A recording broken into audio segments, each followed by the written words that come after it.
La chronique économique.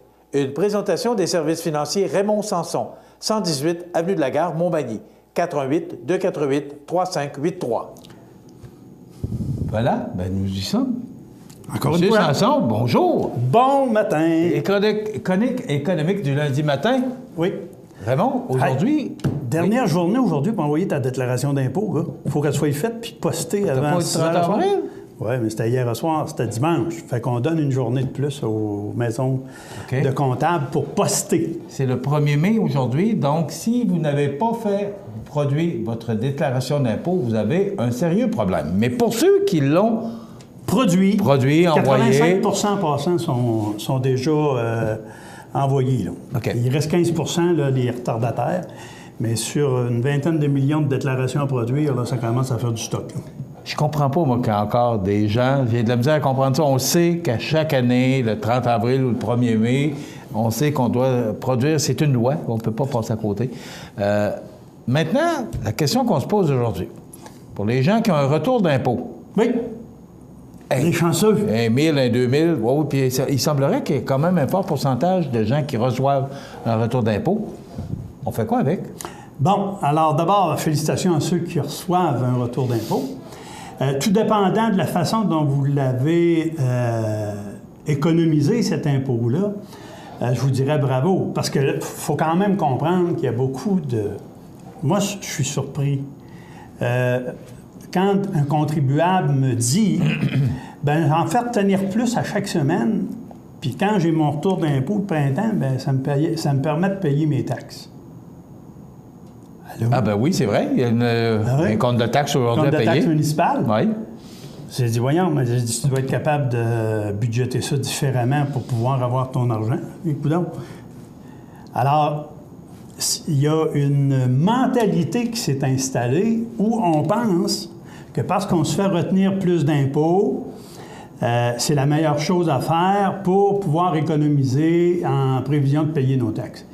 Les gens manquent-ils à ce point de discipline pour ne pas être capable de se créer un CELI pour pouvoir payer leurs taxes? Alors, les retours d'impôts, vous avez différentes situations qui peuvent s'expliquer.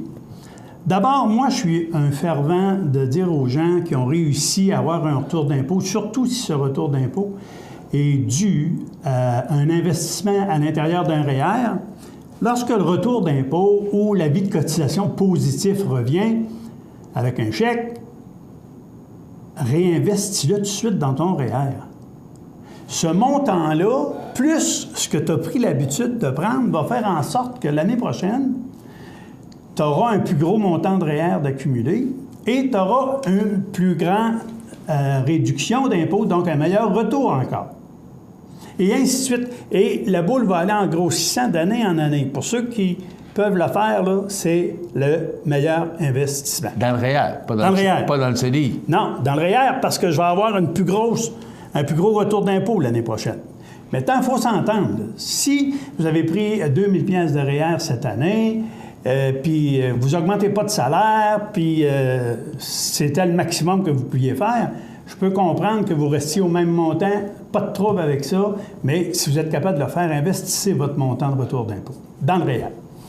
Pour ceux qui ne croient plus au REER, parce qu'il y en a beaucoup, à cause d'une information qu'on a fait véhiculer aux gens en disant « Ben oui, mais ça va te couper ton supplément quand tu arriveras à 65 ans parce qu'on force les gens à retirer leur REER avant 65 ans. » Attention, là, c'est une question de planification, ça. Au niveau des revenus de retraite, là, je vous l'ai dit, je vous le répète, quand on arrive à 65 ans, on a de plus grosses déductions de base. Donc, ces déductions de base-là sont importantes à considérer dans l'impôt à payer. Mais donc, est-ce qu'on nous oblige à décaisser? Non. Ben, je te dis qu'il y a des institutions, il faut que je le dise, des institutions financières qui font des planifications en disant aux gens, ben là, tu vas retirer tes REER avant 65 ans. Pourquoi? Puis à 65 ans, ben, pour leur permettre d'aller chercher le supplément, parce qu'on leur fait croire que c'est ça qui va être le plus avantageux. Mais ça ne l'est pas? Non. Non? Non. Non. Supplément, c'est le bien-être social des personnes âgées. Je l'ai déjà dit et je le répète. Si on n'a que ça comme revenu à la retraite, quand vous aurez payé votre loyer, votre épicerie, ça puis le salaire minimum, ça ne sera pas loin. Donc, arrêtons là, de rêver en couleur que le gouvernement, avec ses suppléments puis ses avantages, va nous sauver la vie. Là. C'est vraiment fait pour les gens qui n'ont pas de revenus, qui n'en ont pas, OK? Alors, c'est sûr que si vous avez épargné à travers un CELI, puis que vous n'avez pas de REER, mais vous allez chercher des CELI, ça n'aura pas d'incidence sur vos revenus, puis vous pouvez avoir droit à un montant de supplément de revenus garanti. Mais ce n'est pas ça l'objectif.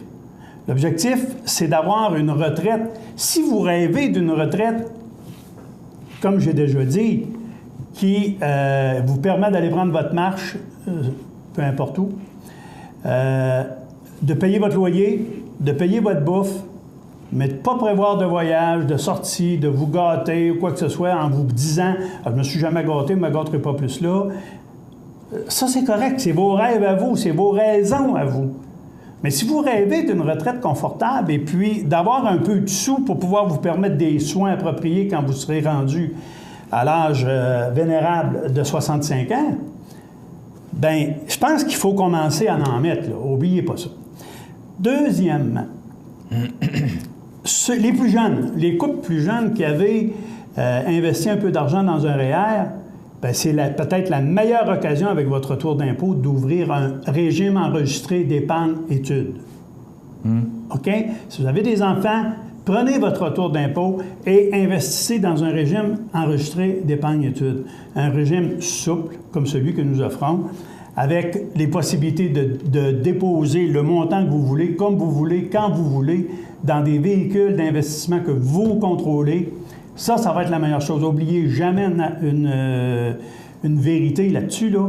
25 % de subventions données par les deux gouvernements. 20 % par le fédéral, 5 % par le provincial. Mais ça, c'est pas dans nos poches. Ça ne va pas dans nos poches. Ça va dans le régime qu'on va créer. Régime d'épargne-études. Exact. Mais c'est quand même, quand on y pense, là, dites-vous une chose, vous investissez 1 000 $, vous avez déjà 250 $ de subvention. Qui va dans le régime d'épargne-études. Ça ne va pas dans les poches du contribuable. Non, mais ces argents-là vont servir lorsque vos enfants seront aux études postsecondaires. Ça en prend de l'argent, je peux vous le dire, moi, là.